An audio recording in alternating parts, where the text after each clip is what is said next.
नमस्कार शेतकरी मित्रांनो, आपल्या सर्वांचे या व्हिडिओमध्ये मनपूर्वक स्वागत। आज आपण शेतकऱ्यांसाठी अत्यंत महत्त्वाच्या दोन योजनांबाबत सविस्तर माहिती घेणार आहोत।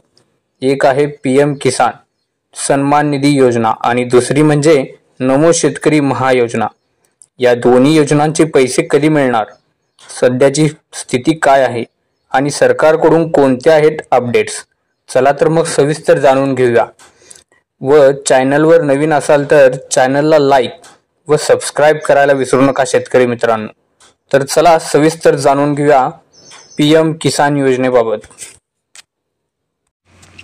पीएम किसान सन्मान निधी योजना योजनेची ओळख। शेतकरी बांधवांनो, पीएम किसान सन्मान निधी योजना ही केंद्र सरकारची योजना असून या अंतर्गत पात्र शेतकऱ्यांना दरवर्षी 6,000 रुपये मिळतात। ही रक्कम 3 हप्त्यांमध्ये तर 4 महिन्यांनी 2,000 रुपये अशी दिली जाते।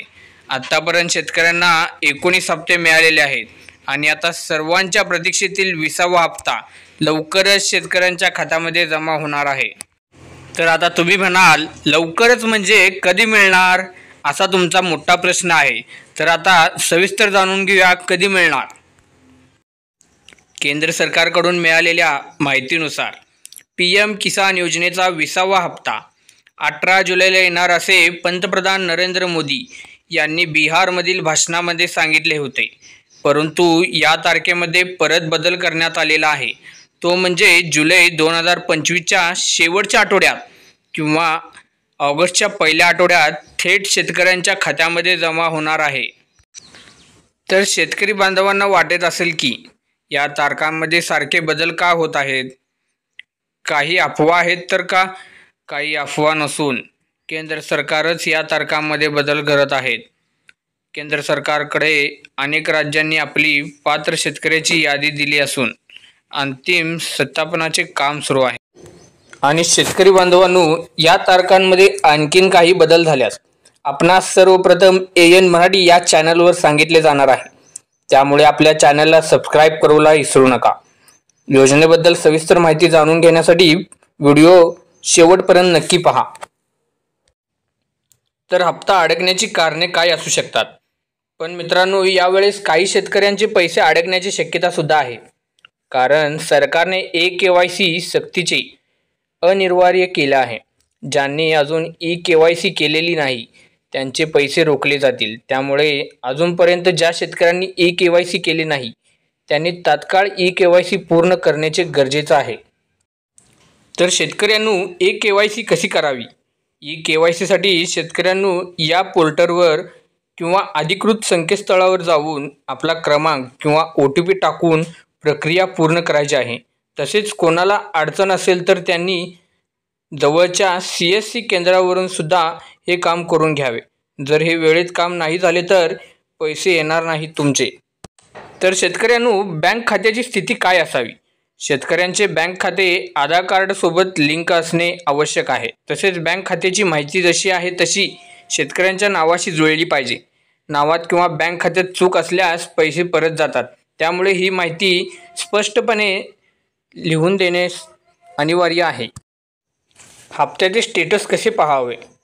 शेतकऱ्यांनी आपला हप्ता जमा झाला आहे की नाही पाहण्यासाठी या वेबसाईटवर जाऊन बेनिफिशियल स्टेटसमध्ये आपला क्रमांक किंवा मोबाईल नंबर टाकून तपासणी करता येते। यामुळे पैसे आले आहेत की नाही ह्याची खात्री करता येते। नमो शेतकरी महायोजना काय आहे? महाराष्ट्र सरकारची महत्त्वाकांक्षी योजना म्हणजे नमो शेतकरी महायोजना। या योजनेअंतर्गत शेतकऱ्यांना दरवर्षी 6,000 रुपये मदत दिली जाते आणि ही रक्कम काही हप्त्यांमध्ये शेतकऱ्यांच्या खात्यावर जमा केली जाते। ही योजना पीएम किसान योजनेसारखीच आहे, पण ती राज्य शासनाची आहे। मग नमो शेतकरी पैसे कधी मिळणार? नवीन माहितीनुसार नमो शेतकरी योजनेचा पुढील हप्ता ऑगस्ट 2025 मध्ये येण्याची शक्यता आहे। मात्र काही शेतकऱ्यांचे मागील हप्तेही अजून आलेले नाहीत। याचे मुख्य कारण अनेकांच्या खात्यातील माहिती किंवा eKYC मधील त्रुटी आहे। नमो शेतकरी योजनेतील अडथळे। महाराष्ट्र सरकारने eKYC बंधनकारक केली आहे, ज्यामुळे या शेतकऱ्यांनी ही प्रक्रिया पूर्ण केली नाही त्यांचे पैसे थांबले आहेत। अनेक वेळा जिल्हा स्तरावरील शेतकऱ्यांची माहिती अद्ययावत होत नाही म्हणून देखील पैसे थांबत आहेत. शेतकऱ्यांनी या योजनेची माहिती तपासणी कशी करावी? शेतकऱ्यांनी महा DBT पोर्टलवर जाऊन आपले अर्ज स्थिती, eKYC स्थिती, बँक डिटेल्स वगैरे तपासणं आवश्यक आहे. जर कुठे त्रुटी असेल तर ती सुधारण्यासाठी जवळच्या CSC किंवा तलाठी कार्यालयात जाऊन मदत घ्यावी. तर तुम्ही विचाराल दोन्ही योजनांमध्ये समांतर काय आहे? तर मित्रांनो, ही दोन्ही योजना म्हणजे केंद्र व राज्य शासनाच्या वेगवेगळ्या योजना आहेत.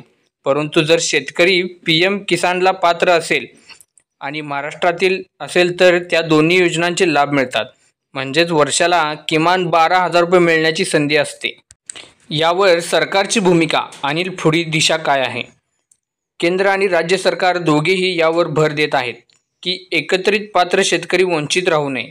त्यामुळे सरकारने eKYC सक्ती केली आहे. तसेच सध्या जिल्हा स्तरावर शेतकऱ्यांची यादी अंतिम केली जात आहे. या महिन्यात मोठा निर्णय अपेक्षित आहे. तर शेतकऱ्यांनी काय करावे? मित्रांनो, तुमचे पैसे अडकू नयेत म्हणून लवकरात लवकर eKYC करावी. बँक डिटेल्स योग्य आहेत का तपासून पाहावे. जर काही त्रुटी असेल तर त्वरित सुधारणा करून घ्यावी. तुमची माहिती अद्ययावत असेल तर निश्चितपणे हप्ता तुमच्या खात्यावर लवकरच जमा होईल.